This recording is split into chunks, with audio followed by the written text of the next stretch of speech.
All right, so I'm back with this stupid fitting, and I'm going to show you how tight it is. See, this is just sheet metal. It's just a little thicker than a razor blade.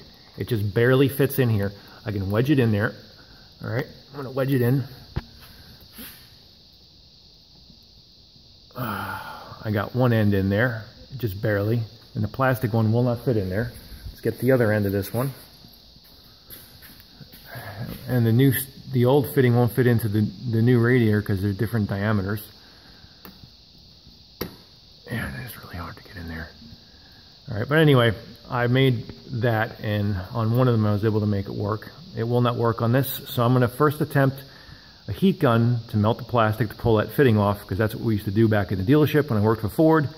When these special disconnect fittings first started coming out in the 80s, and now it's, 2016, and they just keep changing them. So I'm going to try to melt this, because it looks like that's a piece of plastic right on there. So I'm going to assume in the old one there's also a piece of plastic, and I'm going to try to melt that sucker with a heat gun. And then if that doesn't work, I'm going to break out the torch and get it hotter and see if I can't melt it off, because I have to wait 3 days to get my new OTC specialty tool that matches the Ford Rotunda disconnect tool. And I'm going to post the tool number, and I'll also make a post with the correct tool so nobody else has to deal with this stupid nightmare that Ford created. By the way, Ford, fuck you.